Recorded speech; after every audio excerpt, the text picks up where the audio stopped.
Hello दोस्तों, स्वागत है आज की मेरे इस वीडियो में। आज मैं लेकर के आ गया हूँ आपके लिए सामान्य हिंदी कक्षा 12 का 2026 का बोर्ड एग्जाम पेपर, जो कि इस तरीके से आपका आने वाला है। ये आइडियल पेपर है आपके लिए। तो यहाँ पर बहुत ही इंपॉर्टेंट सारे क्वेश्चन लिए गए हैं और ये पेपर आपको सॉल्व करना बहुत ही जरूरी है, क्योंकि एग्जैक्ट सेम इसी तरीके का आपका भी पेपर होने वाला है।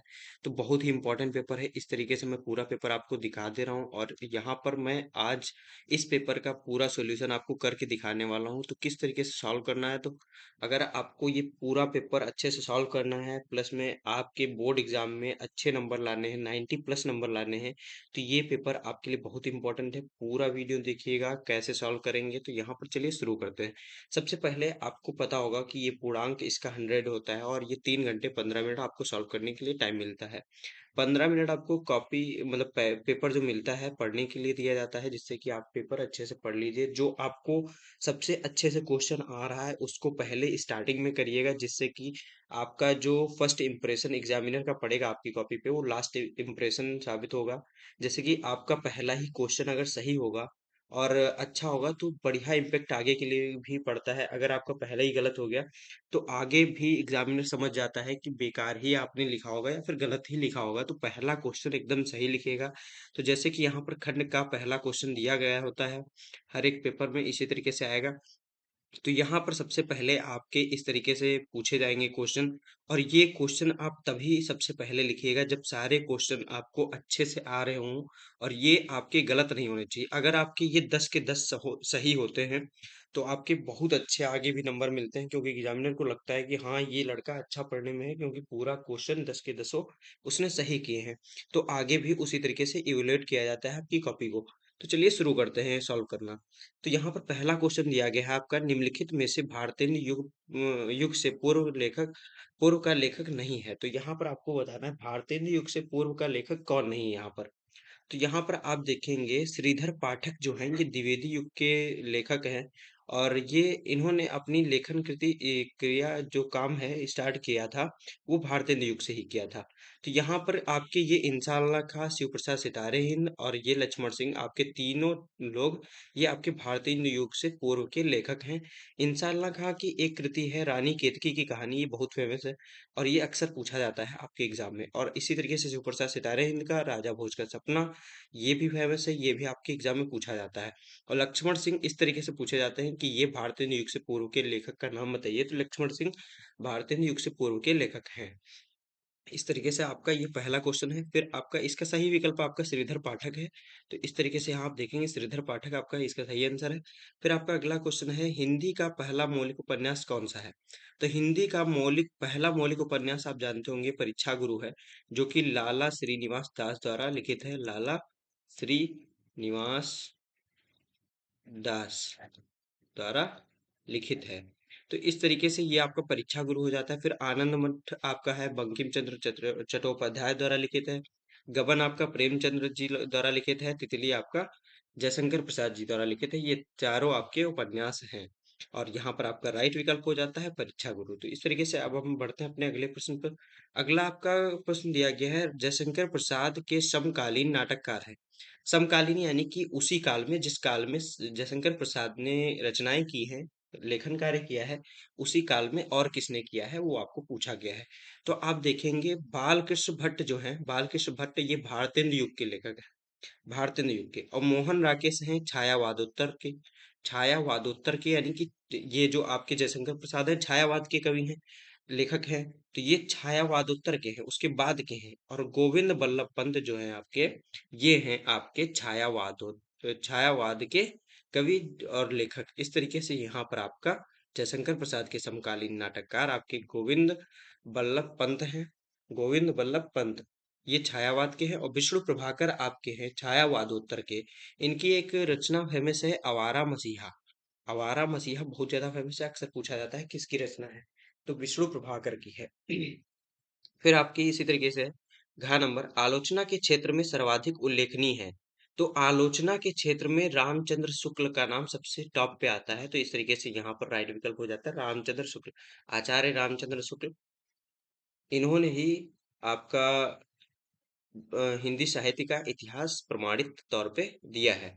तो फिर अगला आपका है क्वेश्चन। बद्री नारायण चौधरी प्रेमघन ने संपादन किया है। बद्री नारायण चौधरी प्रेमघन ने आनंद कादम्बिनी नामक पत्रिका का संपादन किया था। इस तरीके से आपका ये सही विकल्प हो जाता है। फिर आपका यहाँ पर प्रयोगवाद की विशेषता है। प्रयोगवाद की क्या विशेषता है आपको बताना है। तो प्रयोगवाद में नवीनता के प्रति आग्रह रहा है। प्रयोगवाद में नवीनता के प्रति आग्रह रहा है हमेशा। तो ये आपका राइट विकल्प हो जाता है, बाकी सारे आपके गलत विकल्प हैं। तो इस तरीके से आपका अगला क्वेश्चन है। किस युग को जागरण सुधार काल कहा जाता है। जागरण सुधार काल द्विवेदी युग को कहा जाता है। जागरण सुधार काल द्विवेदी युग को कहा जाता है, क्योंकि इसमें पहले देखिए जब आपका गद्य लेखन स्टार्ट हुआ था तो उसमें बहुत सारी त्रुटियां रहा करती थी, और द्विवेदी युग में इन त्रुटियों पर बहुत ज्यादा काम किया गया जिससे कि उन्हें सही किया जा सके। इसलिए द्विवेदी युग को जागरण सुधार काल कहा जाता है। फिर आपका है निम्न में से कौन प्रयोगवादी कवि नहीं है। तो प्रयोगवादी कवि कौन नहीं है।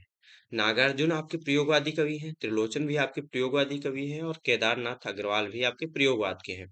तो यहाँ पर आपके बचते हैं नेमी चंद जैन, जो कि प्रयोगवादी कवि नहीं है। फिर आपके यहाँ पर इसी तरीके से अगला क्वेश्चन है। मैथिली शरण गुप्त किस युग के कवि हैं। तो मैथिली शरण गुप्त आपके द्विवेदी युग के बहुत ही विख्यात कवि हैं। इन्हें राष्ट्र कवि के नाम से भी जाना जाता है। इन्हें राष्ट्र कवि होने का पद दिया गया है। तो इस तरीके से फिर है महाप्राण के नाम से कौन सा कवि विख्यात है। महाप्राण से सूर्यकांत त्रिपाठी निराला जी विख्यात है। फिर आपका अगला क्वेश्चन स्टार्ट होता है जो कि गद्य खंड से है। एक आपका गद्यांश लिया गया है, उससे रिलेटेड 5 क्वेश्चन आपके पूछे जाते हैं, जो कि 2-2 नंबर के होते हैं। टोटल 10 नंबर का ये आपका होता है गद्यांश। तो यहाँ पर 2 गद्यांश दिए गए होते हैं। जो आपको आसान लगे वही करना स्टार्ट करिएगा। यहाँ पर देखेंगे आपका 2 गद्यांश दिए गए हैं इस तरीके से। तो यहाँ पर पहला गद्यांश दिया गया है, यह अनुभव कितना चमत्कारी है, जो कि लिया गया है आपका रॉबर्ट नर्सिंग होम में। इस नामक पाठ शीर्षक से लिया गया है इस तरीके से। और अशोक का फूल नीचे ये वाला लिया गया है। अशोक को जो सम्मान कालिदास ने दिया, तो जो आपने अच्छे से पढ़ रखा हो या फिर जिसको आप अच्छे से कर सकें, वो वाला आप अटेम्प्ट करना स्टार्ट करिएगा। कोई एक ही करना है आपको, 10 नंबर का क्वेश्चन है, तो बहुत ही फोकस करके इसको करना है। तो सबसे पहले आप पढ़ेंगे गद्यांश किस तरीके से दिया गया है, अच्छे से समझेंगे, फिर देखेंगे रेखांकित अंश कितना है, क्योंकि रेखांकित अंश की व्याख्या भी करनी पड़ेगी आपको। तो इस तरीके से इसमें भी इसी तरीके से ये आपकी दी गई है। और यहाँ पर आपको मैं दिखा दे रहा हूँ इसका सॉल्यूशन क्या होगा। तो यहाँ पर आप देख सकते हैं ये 5 क्वेश्चन पूछे जाते हैं। इसी तरीके से दूसरे वाले में भी 5 क्वेश्चन पूछे गए हैं। चाहे जो आप एक करिएगा, इनका पूरा आंसर यहाँ पर मैंने लिख रखा है, इस तरीके से आप देखेंगे। तो यहाँ पर सबसे पहले मैंने स्टार्ट किया उसी से कि सॉल्यूशन सीधे संदर्भ। पहला क्वेश्चन, उपयुक्त गद्यांश का संदर्भ लिखिए। तो प्रस्तुत गद्यांश हमारी पाठ्य पुस्तक हिंदी के गद्य खंड में संकलित रॉबर्ट्स नर्सिंग होम में नामक पाठ से लिया गया है। इसके लेखक आचार्य कन्हैयालाल मिश्र प्रभाकर हैं। आचार्य कन्हैयालाल मिश्र प्रभाकर हैं, जो हिंदी के प्रसिद्ध निबंधकार एवं गद्य शैली के सशक्त लेखक माने जाते हैं। इस तरीके से आपका ये गद्यांश हो जाता है, जो कि आपका रॉबर्ट्स नर्सिंग होम से जो लिया गया है आपका गद्यांश, उसके लिए। फिर आपका इसमें रेखांकित अंश की व्याख्या इस तरीके से दी गई है, इसको आप पढ़ लीजिएगा। कहिए आप अगर कमेंट करेंगे तो पूरा मैं एक्सप्लेनेशन के साथ वीडियो अपलोड कर दूंगा, नहीं तो यहाँ पर आपको इसमें आंसर पूरा सॉल्यूशन के साथ दिखा दे रहा हूँ। तो इस तरीके से आपका हो जाता है। फिर दूसरे वाले का भी इसी तरीके से संदर्भ लिखा है, जो कि अशोक के फूल नामक शीर्षक से लिया गया है आपके गद्य खंड के। तो इस तरीके से इसके आचार्य हजारी प्रसाद द्विवेदी जी इसके लेखक हैं। तो यहाँ पर इस तरीके से आपका लिखा गया है। और ये आचार्य हजारी प्रसाद द्विवेदी जो है, ये आपके ललित निबंध के बहुत ही प्रमुख प्रमुख लेखक रहे हैं। तो सुप्रसिद्ध निबंधकार हैं ये, और आलोचक और संस्कृत साहित्य के मर्मज्ञ विद्वान माने जाते हैं ये आचार्य हजारी प्रसाद द्विवेदी जी। फिर इसी तरीके से आपका इसमें व्याख्या गद्यांश, फिर इसके जो पांचों क्वेश्चन हैं पूरे सॉल्यूशन दिया गया है। फिर आपका आते हैं पद्य खंड में। पद्य खंड में से रिलेटेड आपके यहाँ पर दिए गए हैं पद्यांश। तो पद्यांश कौन सा दिया गया है आप देख लीजिए, बहुत ही इंपॉर्टेंट पद्यांश दिया गया है, जो कि अक्सर बोर्ड परीक्षा में पूछा जाता है। तो ये प्रीवियस ईयर में क्वेश्चन भी हैं, प्रीवियस ईयर में पूछे जा चुके हैं, पीवाईक्यू हैं ये सारी चीजें। जितने भी यहाँ पर क्वेश्चन है पीवाईक्यू हैं और ये सारे इंपॉर्टेंट हैं। तो इंपॉर्टेंट हैं तो यानी कि आपको अगर बोर्ड परीक्षा में अच्छे नंबर लाने हैं तो ये सभी करने हैं। तो यहाँ पर गद्यांश दिया है, तुम मांसहीन तुम रक्तहीन हे अस्थिशेष तुम अस्थिहीन तुम शुद्ध बुद्ध आत्मा केवल, हे चिर पुराण हे चिर नवीन तुम पूर्ण इकाई जीवन की, जिसमें आसार भव शून्य लीन आधार अमर होगी जिस पर भावी संस्कृति समासीन। ये रा जो है यहाँ पर लिखा होगा ये, और ये कट जाएगा तो यहाँ पर जिस पर। इस तरीके से आपका ये दिया गया है काव्यखंड। काव्यखंड पर आधारित आपके 5 क्वेश्चन पूछे जाते हैं, ये भी 10 नंबर का क्वेश्चन होता है और इसमें भी 2 दिए होते हैं, आपको कोई एक करना होता है। सावधान मनुष्य यह विज्ञान है तलवार, इस तरीके से आपके दिए गए, बहुत इंपॉर्टेंट है। इसका सॉल्यूशन मैं दिखा दे रहा हूँ। अगर आपको इस सॉल्यूशन का पीडीएफ चाहिए तो prep wave app play store से डाउनलोड कर लीजिएगा और इसका पूरा पीडीएफ आप डाउनलोड कर लेंगे, वहां से आपको प्रेपवेव ऐप पर अपलोडेड में शो कर देगी, दिखाएगी। तो इस तरीके से यहाँ पर आपका जो दिया गया है पद्यांश से रिलेटेड, तो पापों के प्रति ये पद्यांश जो गया था पहला, तुम मांसहीन तुम रक्तहीन, इस तरीके वाला जो है आपका, ये है बापू के प्रति नामक कविता से लिया गया है। और इसके लेखक जो है प्रकृति के सुकुमार सुमित्रानंदन पंत जी हैं। ठीक है, इसके रचयिता जो हैं सुमित्रानंदन पंत जी हैं। और इसमें जो रेखांकित अंश है उसकी व्याख्या ये है आपकी, इस तरीके से यहाँ पर आपका पूरे पांचों क्वेश्चन इसमें कंप्लीट होते हैं। और फिर इसी तरीके से आपका अगला क्वेश्चन जो कि ये आपका दिया गया है, इसका संदर्भ आप पढ़ लीजिए, दिखाते हैं मुझे। तो यहाँ पर इसका संदर्भ आप देखेंगे, रामधारी सिंह दिनकर जी द्वारा लिखित है, कुरुक्षेत्र नामक काव्य से हमारी हिंदी के पाठ्य पुस्तक के काव्य खंड में संकलित अभिनव मनुष्य नामक शीर्षक से उद्धृत है। इस तरीके से इसका संदर्भ हो जाता है और यहाँ पर रेखांकित अंश की व्याख्या और सारे आपके प्रश्न पांचों यहाँ पर सॉल्व्ड आपको मिल जाएंगे।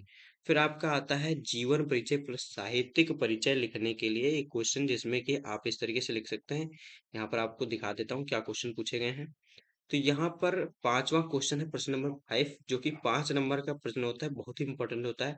और यहाँ पर आपका 3 नंबर साहित्यिक परिचय जीवन परिचय लिखने का मिलता है और 2 नंबर उनकी कृतियां यानी रचनाएं लिखने का मिलता है।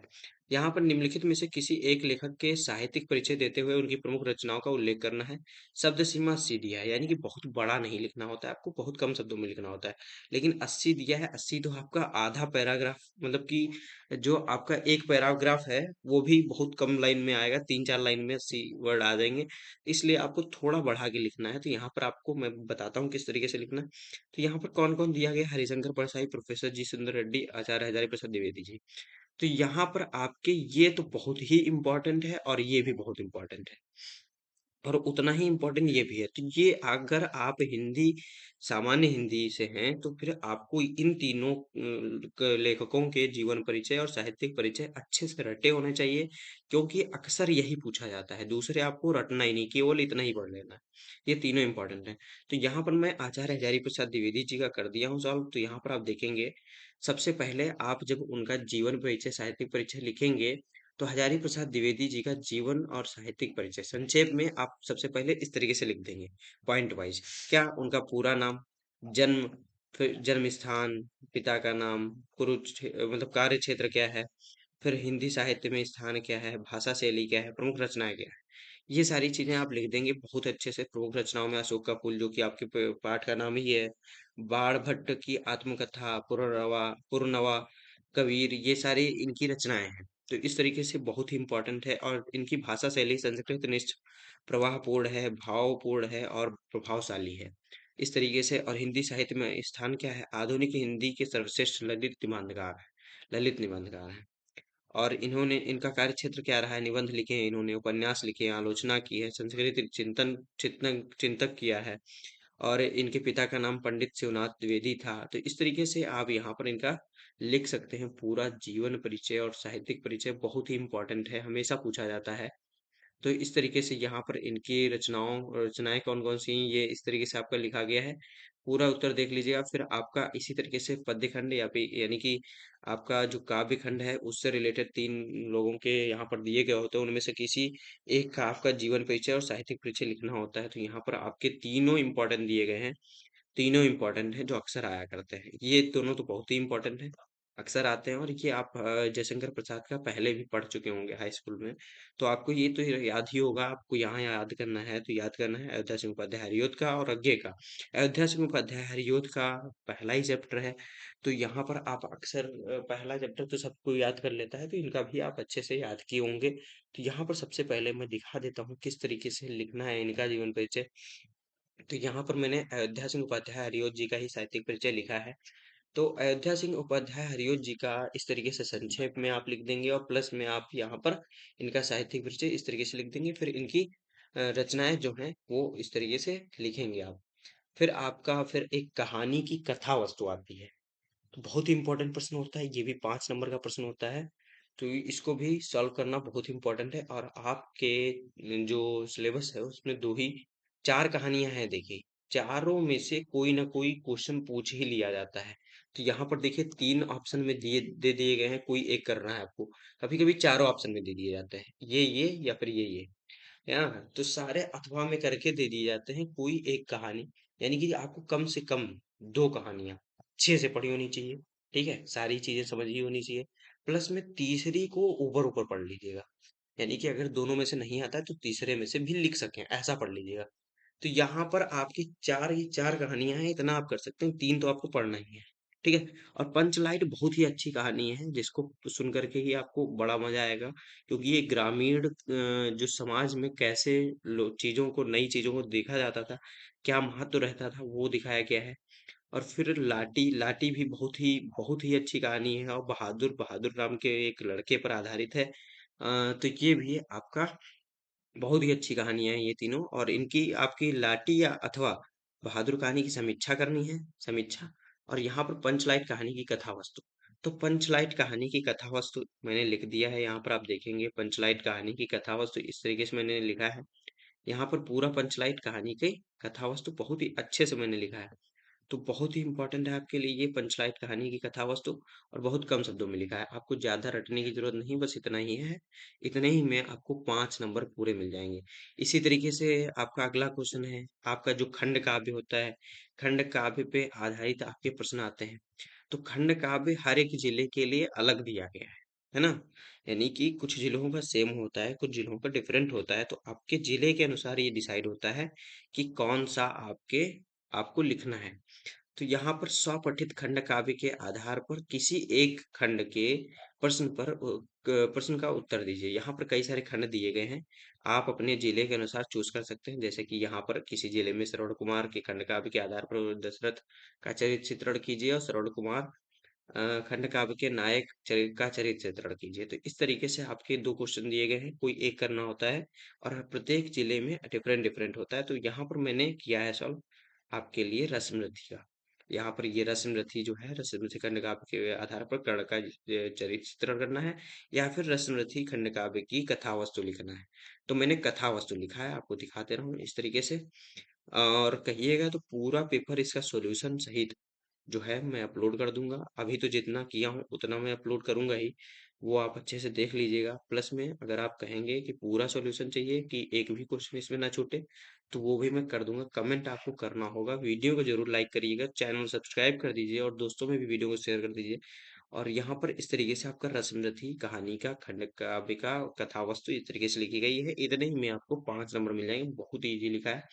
इसको आप अच्छे से कॉपी पर, कोई भी क्वेश्चन आप कर रहे हैं तो कॉपी पर लिख करके नोट करके आप करेंगे, तो आपको याद रहेगा। तो इस तरीके से आपको लिखना है रस्मरथी खंड काव्य की कथा वस्तु। फिर आपका इसी तरीके से अगला क्वेश्चन क्या दिया गया है मैं आपको दिखा दे रहा हूँ। अगला क्वेश्चन आपका दिया लिखा गया है कि निम्नलिखित संस्कृत गद्यांश का संदर्भ सहित हिंदी में अनुवाद कीजिए। तो हिंदी में अनुवाद करना है इन संस्कृत खंडों का। तो यहाँ पर भी 2 संस्कृत खंड दिए होते हैं, जो आपको अच्छे से आता है, उनका संदर्भ लिख करके हिंदी में अनुवाद कर देना है। तो बहुत ही अच्छा दिया गया है, संस्कृत साहित्यम सरसम व्याकरणश्च सुनिश्चितम, तस्य गद्ये पद्ये लालित्यम भाव बोध सामर्थ्यम अद्वितीयम श्रुत माधुर्य वर्तते। तो इस तरीके से यहाँ पर आपकी संस्कृत खंड दे दिया गया है, और ये भी इसी तरीके से बहुत ही इजी दिया गया है। आप आसानी से इसका हिंदी अनुवाद कर सकते हैं। और संदर्भ, आप इसके पाठ का नाम केवल लिखना होता है। संस्कृत खंड के जो भी प्रश्न आते हैं उसमें संदर्भ में केवल पाठ का नाम लिखना होता है। तो इस तरीके से ये आपका संदर्भ बहुत ही इजी होता है। संदर्भ लिख करके आपको यहाँ पर क्या कर देना है, अनुवाद कर देना है। लेकिन आप जब तक पढ़े नहीं रहेंगे तब तक आप नहीं कर पाएंगे। तो यहाँ पर आप देखेंगे संदर्भ क्या लिखा है पहले वाले का, प्रस्तुत गद्यांश हमारी पाठ्य पुस्तक संस्कृत खंड के में संकलित संस्कृत भाषा महत्तम नामक पाठ से अवतरित है। तो इस तरीके से आपका पाठ का नाम क्या है, संस्कृत भाषा महत्तम। इसी का हिंदी अनुवाद जो दिया गया है इस तरीके से दिया गया है, संस्कृत का साहित्य सरस है, उसका व्याकरण सुव्यवस्थित है, और उसके गद्य पद्य में कोमलता, भावों को समझने की क्षमता, अद्वितीय श्रुति श्रुति माधुर्य विद्यमान है। इस तरीके से पूरा आपका हिंदी अनुवाद यहाँ तक इस तरीके से दिया गया है। फिर अथवा वाले का भी मैंने दे दिया है, सुभाषित रत्नानी से लिया गया है इसका। फिर इसी तरीके से आपका यहाँ पर फिर अगला क्वेश्चन स्टार्ट होता है, प्रश्न नंबर 9। आपके पद्य खंड से मैंने दिखा दिया है, यहाँ पर आंसर जो है पद्य खंड का भी मैंने दिखा दिया है, जो कि विद्या विवादाय धनमदाय शक्ति परिसाय परिपीड़नाय दिया गया है। इस तरीके से आपको करना होता है। इसी तरीके से आपका इसमें भी ये दिया गया है, अगला जो आपका संस्कृत का काव्य खंड से दिया गया है, न चौर्यहारम न राज्यहारम न भ्रात्यभाजम न भारकारी न च भारकारी वे कृते वर्धते एवं नित्य विद्याधनम सर्वप्रधानम। तो इस तरीके से ये आपका दिया गया है, बहुत ही इंपॉर्टेंट है, ये अक्सर आता है। ये दोनों बहुत इंपॉर्टेंट है, देखिए ये दोनों सुभाषित रत्नानी नामक पाठ से लिया गया है और बहुत ही इंपॉर्टेंट है। फिर 9वां प्रश्न आपका इसी तरीके से दिया गया है, किसी एक का अर्थ लिखकर वाक्य का प्रयोग करना है। सूर्य को दीपक दिखाना, यानी जिसके पास सब कुछ है उसको और प्रकाश देना, यानी उसी से प्रकाश जनरेट हो रहा है, सारा प्रकाश उसी के पास है, फिर भी उसी को प्रकाश दिखा रहे हैं। तो इस तरीके से आपका इसका अर्थ लिखना है, और आपको इसका अर्थ लिख करे के वाक्य का प्रयोग करना है। तो किस तरीके से करना है मैं आपको दिखा दे रहा हूँ, आंसर किस तरीके से आपको लिखना है। सूर्य को दीपक दिखाना, यानी ज्ञानी व्यक्ति को ज्ञान देना। कोई ज्ञानी है ना, जिसके पास नॉलेज है, जो आपको मान लीजिए गुरु है, कोई पढ़ा रहा है, उसी को ज्ञान दे रहे हैं आप, किस तरीके से पढ़ाना है ना। तो ये सूर्य को दीपक दिखाना, अब कुछ लोग खुद ही कमेंट करेंगे इसमें। तो इस तरीके से ज्ञानी व्यक्ति को ज्ञान देना, यानी कि सूर्य को दीपक दिखाने के समान होता है। इतने बड़े विद्वान को उपदेश देना जो सूर्य को दीपक दिखाने जैसा है। किसी बड़े विद्वान को उपदेश देना जैसे कि सूर्य को दीपक दिखाना, ये आपका हो जाएगा। अपना उल्लू सीधा करना, अपना स्वार्थ साधना, उसने दूसरों का नुकसान पहुंचा कर अपना उल्लू सीधा कर लिया। दूसरों का नुकसान पहुंचा कर अपना उल्लू सीधा कर लिया। अरे वो कौन सा होता है, मार्केटिंग एक होता है लोगों को जोड़ने वाला, हाँ उस तरीके का अपना उल्लू सीधे करना बस। फिर 10वां क्वेश्चन है, किसी एक शब्द का, यहाँ पर आपको रुकिए दिखा देता हूँ क्या है, फिर आपको क्वेश्चन पहले देखिए तब जाके समझ में आएगा। तो यहाँ पर आप देखेंगे अ, हाँ, ये आपका एक अपठित गद्यांश दिया गया होता है। अपठित गद्यांश, ये आपको मैं नीचे स्क्रॉल करके दिखाता हूँ। एक अपठित गद्यांश दिया गया होता है, दो दिए होते हैं, उनमें से कोई एक पढ़ करके आपको करना होता है, जिसमें 3 क्वेश्चन आपको इस तरीके से दिए गए होते हैं। और ये भी बहुत इंपॉर्टेंट होता है, 5 नंबर का ये क्वेश्चन ऐड हुआ है। ये हाल ही के सिलेबस में चेंजिंग की वजह से आया था। तो यहाँ पर बहुत ही इंपॉर्टेंट है, आपको ये पढ़ के आसानी से समझ जाएंगे, हमेशा नया आता है, कोई आपके सिलेबस में पहले से डिफाइन नहीं होता है। निम्नलिखित शब्द युग्मों का सही अर्थ चयन करके लिखना है। अविराम, अनिराम। अविराम और अनिराम का क्या सही अर्थ होगा वो आपको लिखना है। भवन भुवन का क्या होगा, भवन भुवन यानी घर संसार, इस तरीके से तो इस तरीके से हो जाता है आपका ये। अविराम यानी कि लगातार, है ना, अविराम यानी लगातार, और अनिराम मतलब सुंदर। इस तरीके से आपका ये हो जाएगा आपका इसके अर्थ। फिर आपका इसी तरीके से अगला दिया गया है, निम्नलिखित शब्दों में से किसी एक शब्द का अर्थ लिखना है। किसी एक शब्द के 2 अर्थ लिखना है। तो मित्र का क्या होता है, सूर्य होता है, दोस्त होता है ना। तो ये आपका मित्र का हो जाएगा। इसी तरीके से आपका लक्ष्य का निशाना होगा, है ना, निशाना होगा। और आपका यहाँ पर आपको मैं दिखा दे रहा हूँ किस तरीके से होगा। तो इस तरीके से यहाँ पर, हाँ, वायु का हवा प्राण, वायु का हवा प्राण 2 अर्थ होंगे। मित्र का दोस्त और सूर्य होगा। राजा का नरेश, श्रेष्ठ, प्रधान, सम्राट, इस तरीके से लिख सकते हैं। शब्दराज, है ना। फिर आपका लक्ष्य का उद्देश्य और निशाना। उद्देश्य क्या है, लक्ष्य क्या है आपका, उद्देश्य, निशाना। ये आपका लक्ष्य का, आपको इस तरीके से लिख सकते हैं। वाक्यांशों के लिए एक शब्द, कम बोलने वाला, मितभाषी, जो कीचड़ से उत्पन्न होता हो, पंकज, कमल कीचड़ में उत्पन्न होता है। आज मेरा बड़ा भाई आया, ये आपको सही करके लिखना है। तो यहाँ पर वहां देखेंगे आप पेपर में जो दिया होगा वो गलत दिया होगा, उसको आपको सही करके लिखना होगा। आज मेरा बड़ा भाई आ गया, आ गया नहीं आया, है ना। अध्यापक ने हमसे निबंध लिखवाया, लिखवाया होगा, लिखाया नहीं, है ना। तुम मेरे को पुस्तक दे दो, तुम मेरे को नहीं, तुम मुझको पुस्तक दे दो, है ना। हम में सैर करने गए थे, पहाड़ में नहीं, पहाड़ पर, पहाड़ों पर सैर करने गए थे, हम पहाड़ों पर सैर करने गए थे। इस तरीके से आपको इनको सही करके लिख देना होगा। फिर इसी तरीके से आपका ये आपके दे दिए गए हैं, दो दो नंबर के क्वेश्चन दिए गए हैं, बहुत इंपॉर्टेंट क्वेश्चन है ये। क्या है, करुण रस अथवा शांत रस का स्थायी भाव और उदाहरण देते हुए परिभाषा लिखिए। उपमा और रूपक अलंकार का लक्षण उदाहरण लिखिए। और यहाँ पर चौपाई, दोहा का लक्षण और उदाहरण इसके भी लिखना है। तो बहुत ही इंपॉर्टेंट क्वेश्चन है, आगे का भी आपको दिखा दे रहा हूँ। ये रेलवे के महाप्रबंधक को पत्र लिखना है, टिकट निरीक्षक के अभद्र व्यवहार की शिकायत की गई हो, ऐसा लिखना है आपको, ठीक है। और फिर यहाँ पर आपको एक निबंध लिखना है, जो कि मैंने लिखा है आतंकवाद में नहीं, मैंने लिखा है देश में बेरोजगारी की समस्या पर। तो यहाँ पर इस तरीके से आप देख सकते हैं, ये पूरा सॉल्यूशन यहाँ पर मैंने दे दिया है। यहाँ पर स्क्रॉल हो जा, तो यहाँ पर आपका उपमा अलंकार, फिर आपका इसी तरीके से रूपक अलंकार, फिर आपका दोहा, चौपाई, पूरा आपका इस तरीके से है। आप इसको पॉज कर करके लिख लीजिएगा, और बहुत ही इंपॉर्टेंट है। फिर आपको प्रार्थना पत्र, टिकट निरीक्षक के अभद्र व्यवहार के संबंध में शिकायत, ये आपको इस तरीके से लिख लेना है। फिर आपका अगला दिया गया है देश में बेरोजगारी की समस्या, इस तरीके से आप पूरा इसको लिख लीजिएगा। तो यहाँ पर आपको दिखा दे रहा हूँ पूरा। तो चलिए, अब वीडियो बहुत लंबा हो गया है, मिलते हैं अपने अगले वीडियो में, तब तक के लिए धन्यवाद।